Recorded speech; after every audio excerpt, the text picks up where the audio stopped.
welcome back to the What the Falk Sunderland review show. It was a very happy New Year's for Sunderland as Michael Beale's Red and Whites took a very professional and deserved 3 points with a 2-0 win over Preston North End at the Stadium Light on New Year's Day. Whispered quietly, but things feel a little bit positive today, and we're more than happy to run through it.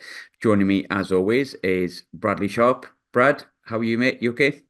Yeah, I'm good, mate. Happy New Year to you and to Lee and the two who've decided not to join us and all the listeners. Good, mate. I'm starting to come down with this flu that's going on, though. It's just a nightmare because I'm going back to work tomorrow. So if I phone in sick, they're going to think something's going on, aren't they? But yeah, I'm good. Very positive after today. Nice to see you and Ash as well. That was nice to run into you. It was, yeah, bumping into each other before the game, which is unusual. Normally, we see each other through the medium of a screen in Zoom. Lee, happy New Year, mate. How are you? You okay? Happy New Year, mate, and happy New Year to all the listeners and all the lads and that. I'm spot on, mate. Very, very positive after today. I'm very, very happy. Worryingly positive, isn't it? I know. Brad, first and foremost, how was your New Year, mate? Was it good? What did you do? What did you get up to?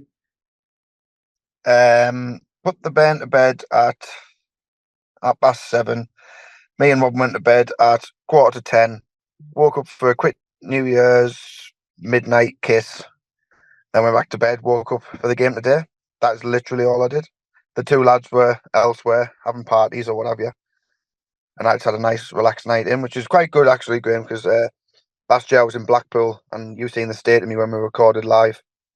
And I was in a bad way. So it was nice to go today quite sober. Lee, how was your New Year, mate? All right. Very, very quiet.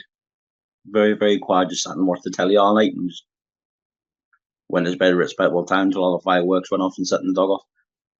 I was the same. I think I went to bed at 11, missed about my phone till 12, and then New Year's kiss at night with Ash, to which I got a grumble back because she was sound asleep. So I did quiet. As you can see, the What the Falk boys are very much party animals, especially when it comes to New Year's Day and whatnot. But maybe we're just getting sensible in our old age. But onto the match, the most important thing, probably the reason why we kept ourselves relatively sober and early beds. But Brad, it was a really comfortable win for us today in like many ways. Like one of the questions was the second half boring today? And to be honest, it kind of was, but that's because of how comfortable it was. But it's a lovely start of the new year because it was a dead professional performance, effectively won before half time. How are you feeling after the win?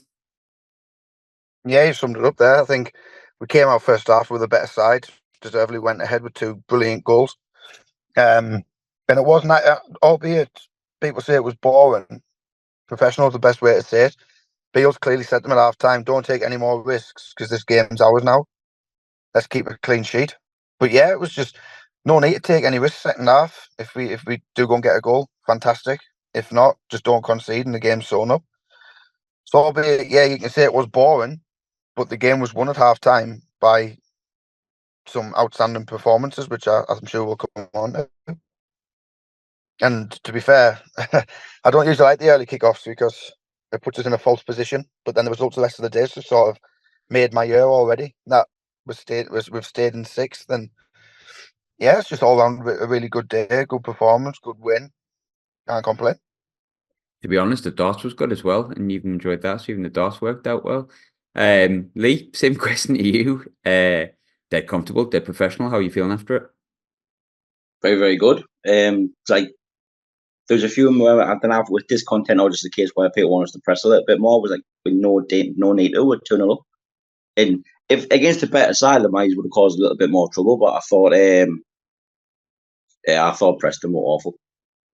And we didn't have to get out a third gear to go and win the game. As you say, we got our 2 goals in the first half. And we just literally set in half, just like, rest your legs, lads, just be disciplined at the back. And we were.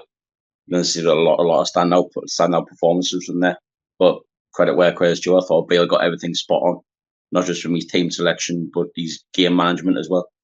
Yeah, I agree. I think a lot of people look, I've said this a million times over, you kind of do a podcast, not have an opinion. It would be the most boring podcast on the planet if when we appointed a manager, we came on and just went, well, let's see how it goes. that will just I don't sit on the fence. I don't get spuds on my arse. I'm honest. I'm quite happy to change my opinion on stuff, and I'm certainly not completely bowled over by anything Beale's done. Just at this point, in the same way that I'm not completely writing him off.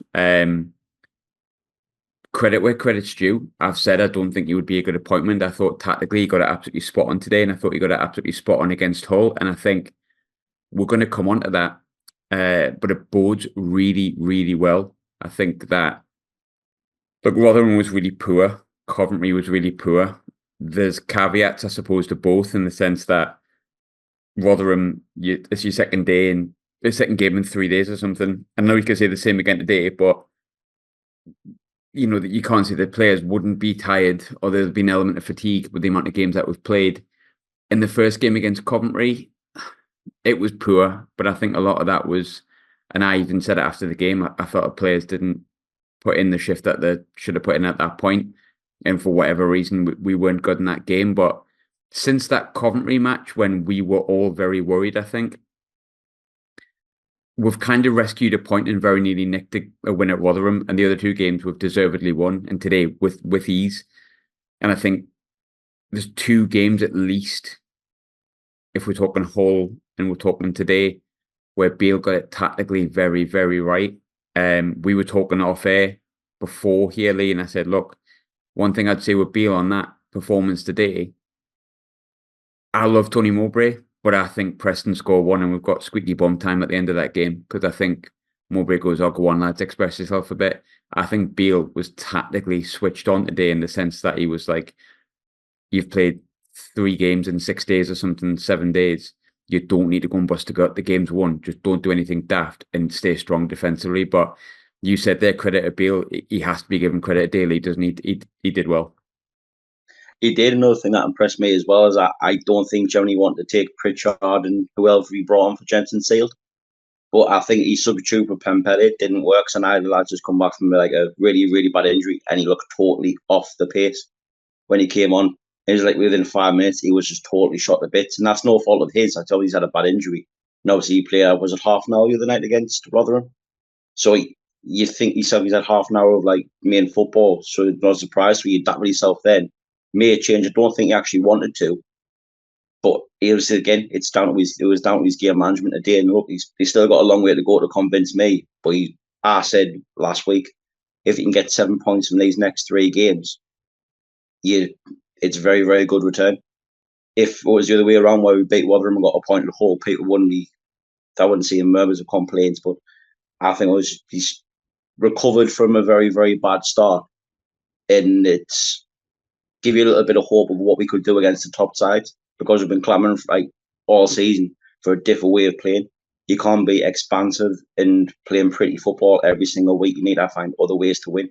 And I think he did that against Hull, and he's done that again today. Yeah, I agree.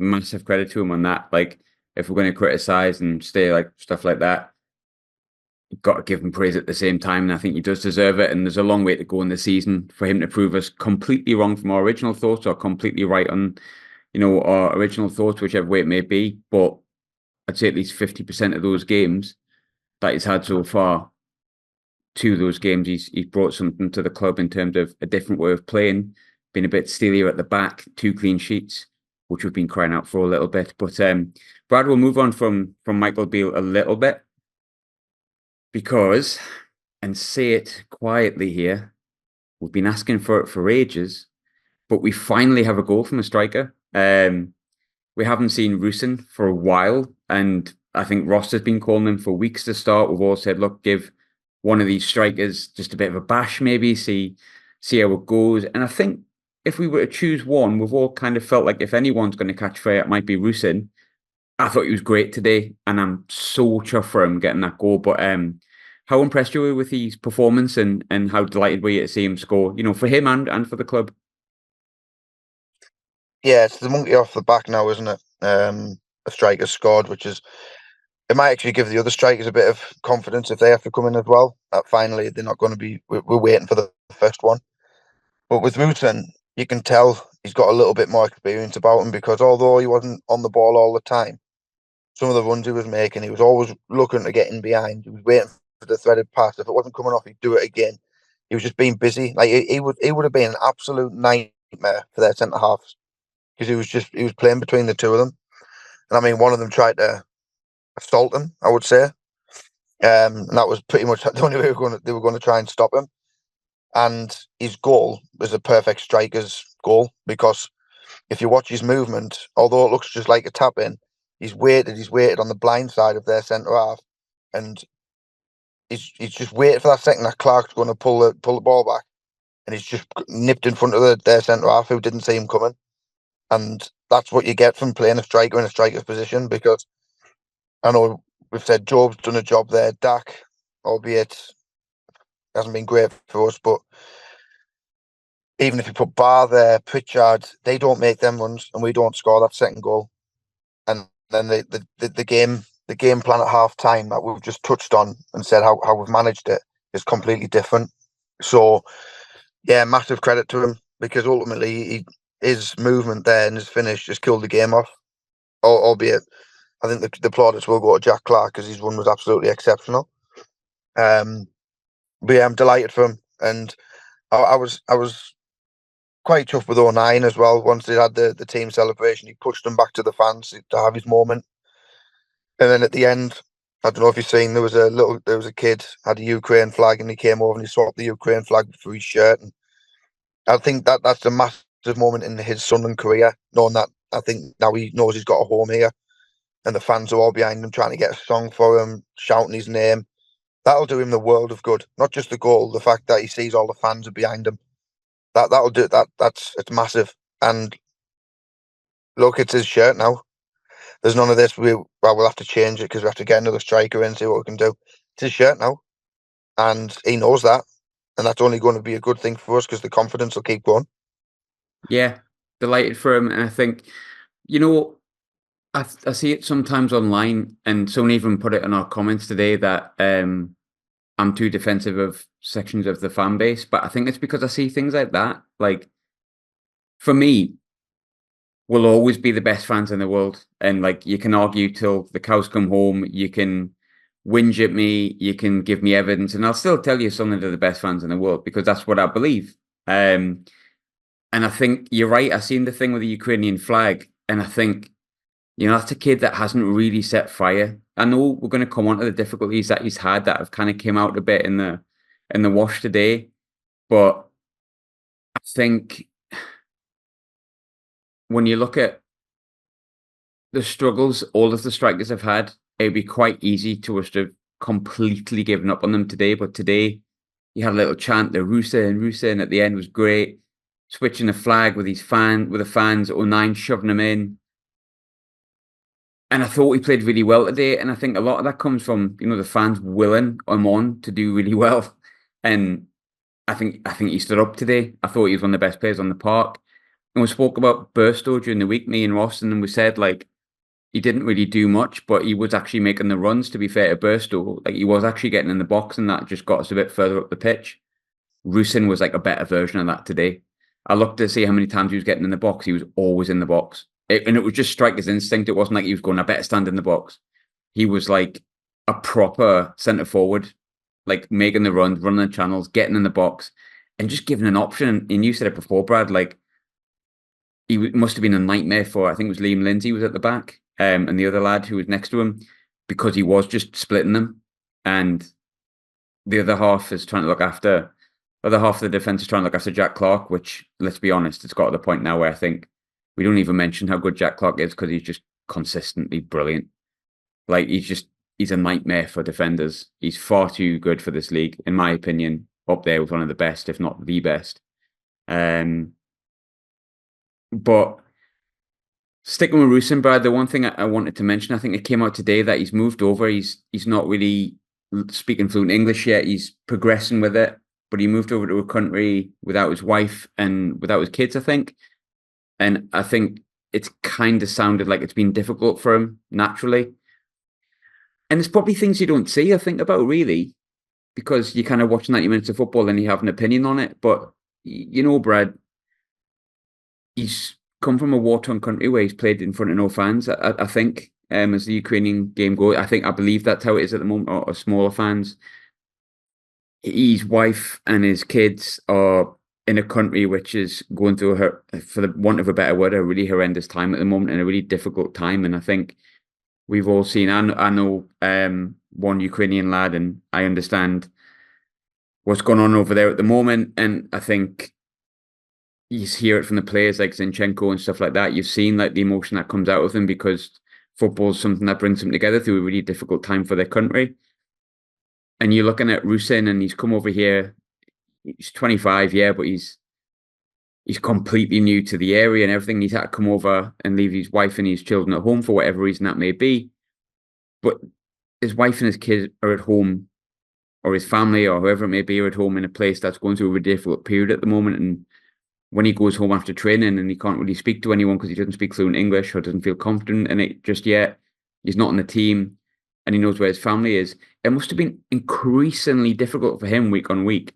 And for him to put in a performance like that, Brad, I think is even more testament to him as a character. And I think when you add in all of that stuff we probably haven't realised until it's been mentioned today, like what a character we've probably got there as well.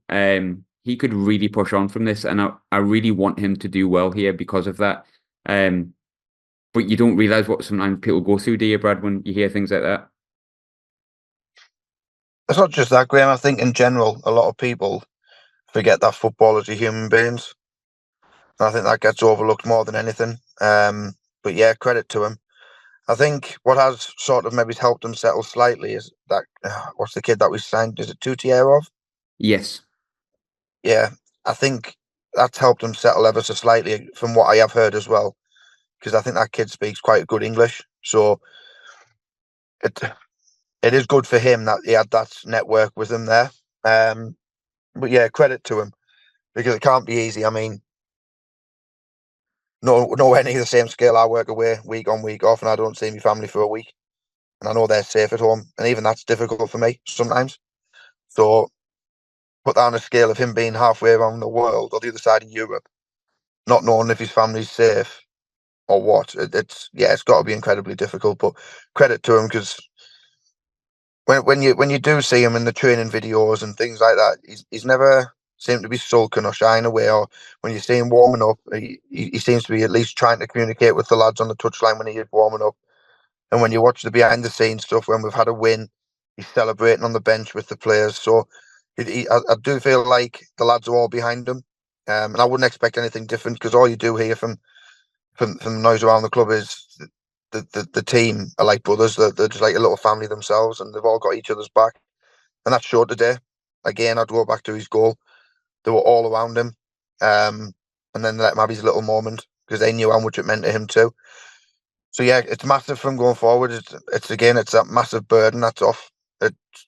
He hasn't got that on him anymore. He's got his first goal for Sunderland. He's the first striker to score this season, albeit it's taken to the 2024, which none of us really would have thought was going to happen. But credit to him, and I really do hope he pushes on and he's the main man for us. Just want to point out before we move on from Rusyn as well, I think he's a right hard little bugger. He got knocked all over the shop today and he just got up and dusted himself down every time. And I tell you what, that'll go a long, long way in terms of us liking him. As you can tell, Naz Rusyn is already my favourite player this season and deserves the Ballon d'Or, is my thought process in today's episode. Lee, there was loads of stand-up performance today, though. We talked about it before. Tons of people we could pick out. We do the normal thing where we pick a player out, but it could be anyone today. Who was your stand-up performer? For me, I felt I had to be Beale 9. I thought he was brilliant. I thought he was absolutely brilliant today. I said earlier on in the week, if he just does the basics, doesn't get involved with any shithousery, anything like that, he is a brilliant defender. And he showed that today. He was outstanding. Absolutely outstanding. He didn't get involved in any bollocks. Just sit there, did his job, defended properly, and he was class. Absolutely class. But as you see, he could go through the whole entire team. But to me, 09 was my man of the match. I thought he was class. I thought he was absolutely brilliant. He led the team like a proper captain. Like a proper captain today. Now, you see, he gets his fair share of stick for not being a proper centre-back. But today, he showed why the coaching staff have stuck with him and Ballard all season, because the Preston forwards, regardless if it's Chet Evans or Will Keane or whoever they brought on, they never got a sniff. They never got a sniff. I want to point out with that with 09, we've dug him out a couple of times because he has done stupid stuff and got involved in silly things and cost us a bit. But I tell you what, sometimes he's absolutely brilliant and he just deserves more credit for it. He was fantastic against Leeds. He was absolutely outstanding today. He was my man of the match as well. And I'm not seeing enough said about it. He's great. He absolutely adores this football club. And for all these flaws that he occasionally can have, I'd take Luke 9 a million times. And that might not be a popular opinion, but tough. I love him. I think he's great. It goes to show, like, the game we've got of the weekend, obviously the first time I've played these in a long, long time, since like the Premier League era. And you look at all them Premier League players and you compare them to Luke 09, and Luke 09 knows how fortunate he is to play for a club the size of Sunderland, which is every single Sunderland fan has asked for from a Sunderland player, just to go out there and show how lucky you are to play for a club like Sunderland. And he does it week in, week out. Yes, he's not perfect every single week, and he has his fair share of critics. Some of them are genuine and they deserve to be. But when he goes out and puts performances like that a day, just goes to show how good of a player he is and why everyone around the place loves him and why fans love him for. If he cuts out all the nonsense, he's a really, really top Championship centre back. Yeah, I think so too.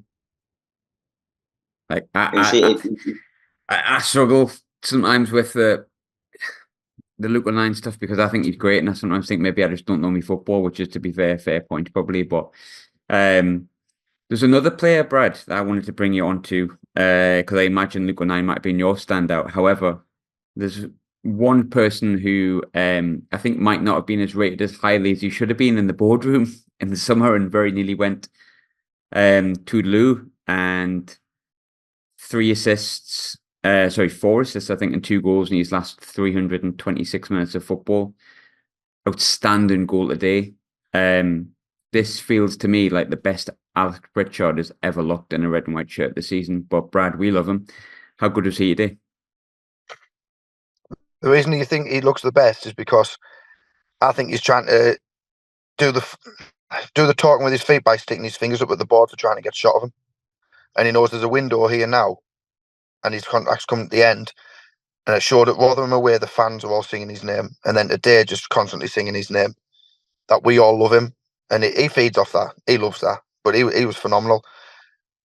But we know how good he is. I just can't understand how we were so close to getting rid of him. It just makes no logical sense to me at all. If he's your only experienced player, he's the one you keep. If you've got a list of all the lads who are in the summer, he's the one at the top that you say, right, we need a new contract to. But yeah, he was outstanding, mate. Great finish. I mean, when was the last time we scored from outside the box? Like, I can't remember. It must have been, well, apart from Clark the other night, which was a deflection. But like a great strike. You're looking back off the top of my head, maybe it's Clark at Sheffield, Ekwa, whenever. But it just shows what he's capable of doing as well. And we know he's got that in the locker. I've said, and I think I've said it a few times as well. I don't know if I said it on air, but I know Clark's the standout man, and we've got like the talent of Patrick Roberts and things like that. But technically gifted as a footballer, I think Alex Pritchard's the best we've got. I think he is that good. Don't know if you heard that. There was a car going past. I think he's that good. He's just someone. If he goes, we lose a massive part of that team. When he's on form and playing like he was today, and the difference he made against Rotherham and the games he's came on through this season, he's going to be as big a miss as if we were to sell Ballard, Clark, anything like that. Because what he can influence on games, his numbers in goals and assists throughout the whole of the season are there to be seen. And his set plays are getting a bit better as well, I think. I remember, was it the League One season, everyone was complaining like we weren't great at them. We were always hitting the first man or hitting them too deep. And then last season, we barely scored off a set play. I think this season, he's putting them into good areas and giving us an opportunity. So, yeah, I love Alex. Love Alex Pritchard. And I hope the board are starting to see this as well, that they've pissed a lot of people off lately.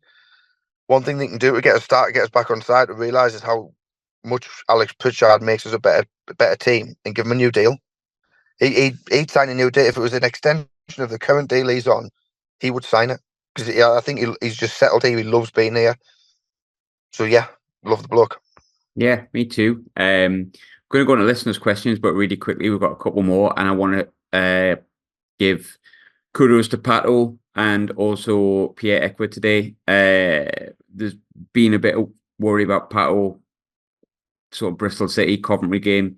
He's responded really well. He had another good game today. He looks back on the straight and narrow. And I've been quite vocally critical of Ekwa. I thought he looks like he's dialed it in sometimes. I thought he was absolutely incredible down at Hull, and I thought he was brilliant today. That's much more like the Pierre-Emerick that I'm used to. But big shout out for Dan Neil as well. Look, different gravy, Dan Neil. What a player. But I want to go into listeners' questions. But before we do, Lee, I need to mention one thing. He hasn't played for about 7-8 months. I was buzzing to see him back. I think someone the other week said, I asked who Sunderland's most underrated player was, and someone said him. And I kind of agree with that. I think we forget how good he actually is. I thought he was flawless today. I don't think he put a foot wrong. And considering he hasn't played for best part of a year, that's massive testament to him. And I'm delighted to see him back. Adji Alessi, how brilliant was he today, considering all the caveats to it being his first start of the season and all that kind of stuff, Lee? If you watch Sunderland for the first time this season, you wouldn't think Adji Alessi had been injured for 8 months. He was class. He was brilliant. Michael Beale said the same thing. He was just nice and calm. Did nothing wrong. And I said the lad stand next to me. What I like more than having the centre forward on the pitch is balance. Is balance in your team. Having that left back, actually a proper left back in your team, change the dynamic, because he didn't do it all the time. But when he was going on the overlap with Clark and overlapping Clark, it opened the space up. And it allowed us to be tactically flexible. Because when we had the ball in possession, it was we were playing like a 3-5-2. But when we're out of position, it was like a 4-2-3-1. But as I say, he was just brilliant today. At least he didn't. Obviously, if he didn't have Cram, I think he would have played the 90. But I'm saying I was a bit worried when I watched him in the 23s of the week when he played 45 minutes and he did look a little bit off the pace. But when the team sheet came out today and he was in it, I goes, right, he must be ready. And he was class. We didn't put a foot wrong. He was brilliant. Just the Adji Alessi that we all know and love. Yeah, I thought it was superb. Naturally, you worry when you've been out that long, but that was just Adji as if he played last week. I thought it was brilliant. In listeners' questions, I want to stick with Alessi because it was a really good question that came in. And it's a really lovely question because it's great to actually have the choice. Huggins has been brilliant this season. Hume's done really well at left back, but let's be honest, our two left backs, if they're fully fit, are Dennis Serkin and Adji Alessi. John's asked, who would you pick, Lee? Would you pick, if they're both fully fit, Dennis Serkin or Adji Alessi? That's a question. It's rough, isn't it? I'm struggling with it. I'd probably edge towards Dennis Serkin, but I don't think a fully fit Dennis Serkin exists. The only way I'd go for a Dennis Serkin is because I think he offers you more going forward than what Alessi does. Alessi seems like a more old-fashioned, no-nonsense left-back way. Defence is his main objective. Where Dennis Serkin's like an attack-minded fullback. But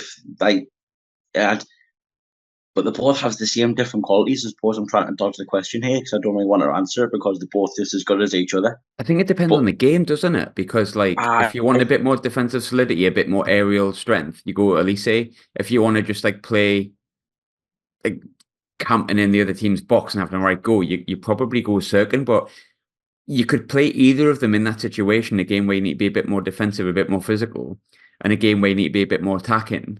And a little less on the defensive.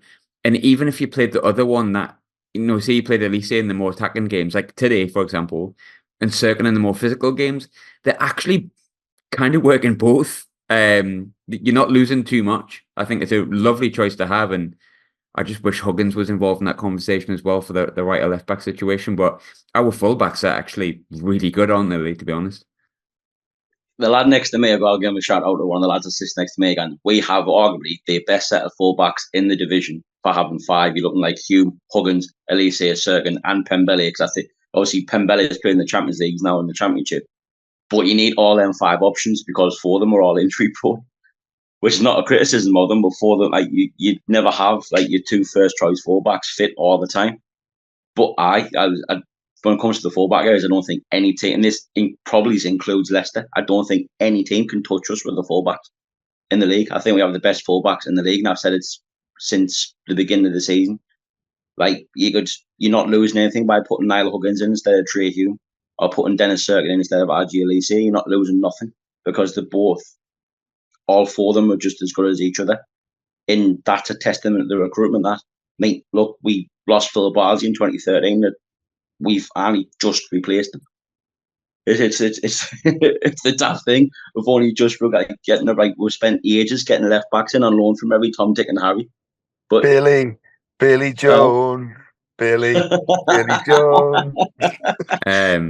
It's almost like you're just completely writing off Brendan Galloway from this conversation. I'm shocked and appalled. He's still a talented footballer, which is madness. So they say at Plymouth. I don't know if I agree with that. Brad, there's a really good question here from Josh. We've got a couple of minutes left here, so we'll get through a couple more and then do a quick good, bad, and this is a difficult question. I'm not answering it. Like, do we bring Roberts straight back in for the derby next week if he's fit? And if so, who do you bring him in for? Yes. And I don't know. I think you've got to play him if he's fit. I would play him. You've got to shoehorn him in. And I know he hasn't had the output this season in goals and assists, but he's in our top 3 most gifted players. And I would be really interested to see how he gets on against, I'm going to say, top Premier League opposition, because as much as I hate them and what have you, they've been in the Champions League, they've been to a cup quarter final this season. Look, they've got injury problems and that, but I want to see Patrick Roberts, I want to see Jack Clark, I want to see Joe Bellingham, Alex Pritchard, all testing themselves against these type of player. What I don't want to see is at quarter to 12 next week, I look at the team sheet and Abdullah Bar starting. Oh God!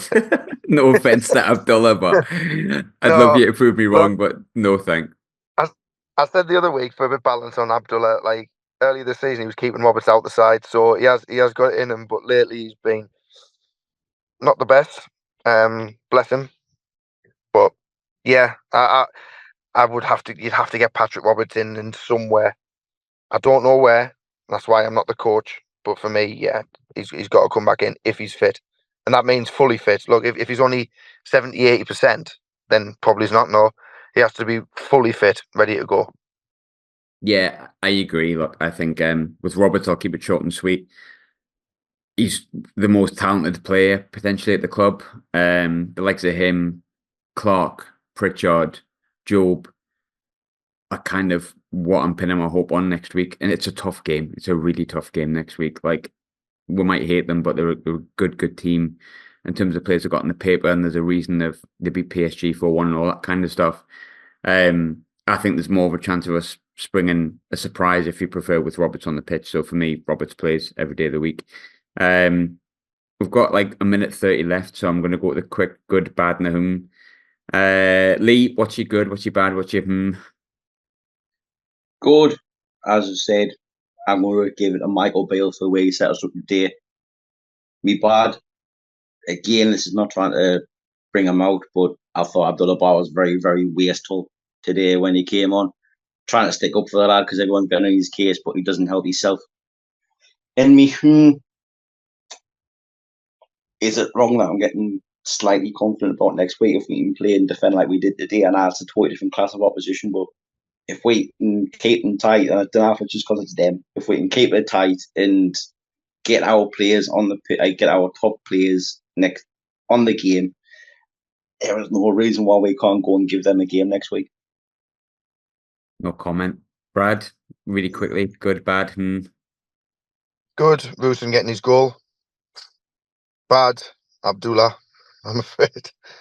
And the controversial one, the fans walking out when we 2-0 up and the stadium being half empty when we should be really cheering them off the pitch, really. But Mine is very simple. Mine is good. 09, getting Rusyn to celebrate with the crowd and getting them to get the plaudits. The bad, was early kickoff, don't like it. Michael Beale, 7 points from 12. Am I on the turn? Happy New Year. No more speaking about it. That's it. That's it done. Bye, everyone.